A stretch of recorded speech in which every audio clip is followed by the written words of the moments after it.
Upang mas magkaroon pa tayo ng sapat na kaalaman ukol sa buhay ni Hesukristo, mahalagang patuloy natin itong maikwento sa pamagitan ng senakulo. Kaya naman kilalanin natin ang mga bumubuo sa pelikulang Cenaculo 2025. 1945 kasama natin ngayon ang mga miyembro ng St. John Bosco Parish Tondo na sina Father Arnold Sanico, SDB, Olea Dasigan, Dondi Bernardino, Nino Francisco, Sabel De Volder, Francis Topia at Mark Angelo Santa Rosa. Magandang umaga po at welcome sa Rise and Shine Pilipinas. Alright, good morning everybody. Father Arnold, siguro maganda pong mabigay ulit natin para po sa kalaman na marami natin mga ka-RSP kung ano po ba ang Cenaculo 2025 and of course yung itatampok po ninyong play. Tell us more. Magandang umaga po sa inyo lahat, no? May kanila lang nung dumating kami dito, no? May nagtanong, Father, bakit 1945 ang pamagat ng inyong sinakulo, no? Basically, it is because itong sinakulo na to was actually made for itong Jubilee year ng simbahan na ang ating tema ay We Are Pilgrims of Hope. Okay. Normally, pag nisip natin ang pag-asa, we look at the future, we look to the future, no? Ay, ang pag-asa ay para bukas, kinabukasan. Pero actually, ito ang misteryo ng pag-asa, it is based on the memory of the past. May pag-asa tayo dahil alam natin na nangyari na sa dati, may paghihirap, pero may tagumpay. At ang basic memory ng tayong mga Kristiyano ay ang memory ni Kristo.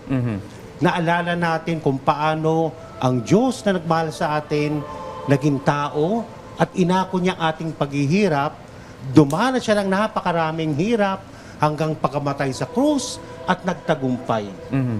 And that is ito po ang basihan ng ating pag-asa. Na tayo ngayon alam natin na ito palang mga paghihirap na ito ay dadaan din. Na tayo ay magtatagumpay at the end. So, bakit 1945? Kasi itong isang alaala to, habang dito sa 2025, nakikita natin ang sitwasyon natin ngayon, medyo magulo. In fact, mabasahin natin magulo sa Pilipinas, ang politics natin, pati sa mundo with Trump and everything, no? So, parang may katapusan ba ito? And then the memory of the past of Christ, and the memory of a recent past, 1945. Ano ba nangyari sa 1945? It was actually the liberation of Manila. But it was also the destruction of Manila because actually during World War II, Manila was declared an open city. So hindi ito sinira. It was only during the last moment, last days and months of the war, 1945, na talagang sinira ang Manila. At doon naranasan ang paghihirap, ang destruction, ang despair ng maraming tao. May katapusan ba ito? Ang alaala ngayon ni Kristo, dumarating at sinasabi, may pag-asa dahil nagtagumpay ng ating Panginoon. At yan ang pinaka-basis ng sinakulong ito. 2025, 1945, ang basis natin ay ang pag-asang dinala ni Kristo sa atin. Kay Miss Lea, no, kailan niyo po sinimulan itong senakulo, pagsasagawa nito, at kamusta po yung naging improvement o development nito over the years? Kung yung pagbabasehan po ay kung paano nagsimula yung senakulo sa parokya namin. Well, it's been more than 50 years na po.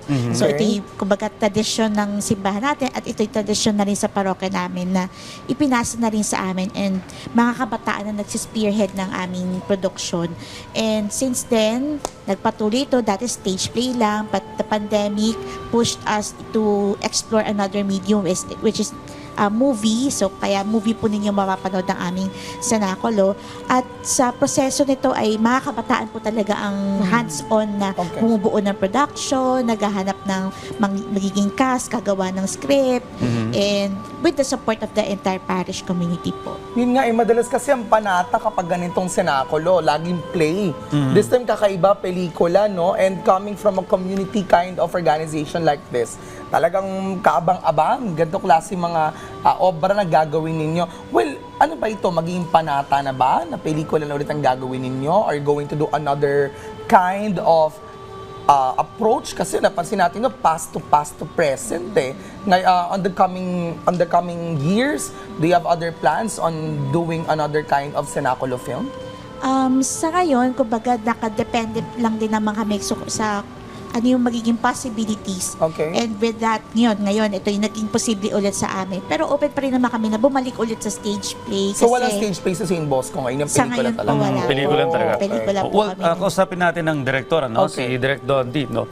Kanina, nung pinapanood namin sa opening ng RSP, highly emotional eh. Talagang madadala yung feelings mo kapag pinanood mo yung arte ng mga Yes. karakter, ano?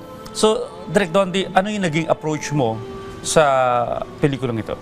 Alam naman natin yung Cenaculo ay paulit-ulit din yan at pare-pareho din naman yung content niya na ito ay tungkol sa istorya ni Jesus at yung istorya din ng mga characters around Jesus Christ. No? Pero ginamit namin itong pagkakataon na ito na dapat maging mas effective siya sa mga manonood. So ginamit namin yung techniques ng cinema, which is we use film language para ma-send yung message effectively sa mga tao. So, nag-resort kami sa mga film scholars, no? Na mga Russian film scholars na kung saan yung mga techniques nila nowadays pa rin ay relevant pa rin and still effective on communicating or sending the message to the people. So, ginamit namin yung pelikula, ginamit namin yung mga techniques ng mga magagaling at experts para ma-send namin yung message, pati yung emotions ay ma-send namin ng malinaw sa mga manonood. At yung mga manonood ay hindi lang siya nanonood ng spectacle, because they're also participants on meaning making. No? Yung gumagawa rin sila ng meaning. Kumbaga, din based- sila. Oo. Yes, gumagana yung utak nila, hindi lang sila na-entertain, pagkos nag-iisip sila, napapaisip sila dahil yung pinapakita namin ay palaisipan. It's more on giving them questions rather than giving them entertainment. Direk, kailan kayo nag-start mag-shoot nito? October, October last year. Yes, O, last ito yung mga actors ngayon.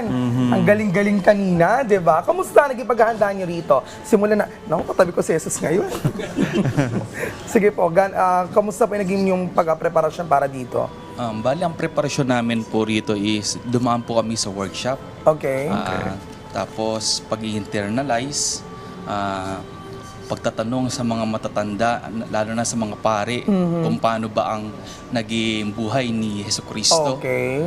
Tapos kung paano siya magsalita at makihalubilo sa mga iba't ibang uri ng tao. Parang nadadala mo na nga eh, oh. Napaka-blessed ko ngayong araw na to. Oh. So, ayun po, gaya po ng sinabi ko, nagtanong po ako sa mga pari at sa mga direktor namin kung paano ba i-process. Para ma-manifest mo rin talaga yung character. Para ma-internalize ko rin po. Oo. Kasama rin natin ibang mga karakter dito. Ma'am, good morning. Hello, good morning. For first time niyo po ba na nag-perform sa ganito o taon-taon kayo na rin po yung kinukuhang Mary Magdalene Mary ba? Magdalene or Mama Mary? Mama Mary. Actually po, this is the second time. Second time. Nung first year was 2 years ago po. Okay, ayun. So kayo, kamusta naman yung mga preparation para dito? Ayun, bukod po sa mga pansariling preparasyon namin bilang pag-arte, inanda rin po namin yung sarili namin spiritually. Kasi hindi lang naman po simpleng pagganap yung ginagawa namin. Tama. Sinasabuhay po namin yung mabuting balita. Ayun. Ayun, so ako po bilang gumana po bilang Judas. So alam naman natin si Judas medyo malikot yung naging Buti karakter na niya kasi. malayo ka sa akin. Oo. Medyo naging malikot po kasi talaga yung karakter ni Judas sa Biblia. So ako po personally, I used to watch mga films, yung mga shifting of emotions po ni Judas na dapat ma-portray ko perfectly sa movie. So nanood po ako ng mga films, mga reels na kung saan pwede kong mailabas o mapakita yung may tamang pinagkopyahan karakter. din siya. Yes, opo. Well, bilang panghuli po, Father Arnold, imbitahan niyo po ang ating mga manonood na saksihan itong inyong isinagawang pelikula. So ang aming pelikula ay palalabas namin sa ating Facebook page, Cenaculo 2025, St. John Bosco Parish. It will be put online, kailan ba, Lea? Friday po, Good Friday na po. Alas 8 ng gabi, abangan nyo po yan sa aming Facebook pages, Cenaculo 2025 and St. John Bosco Parish, Tondo. Maraming salamat po at naway suporta po natin ang kanilang mga pelikula. Maraming O, salamat. kanilang pelikula.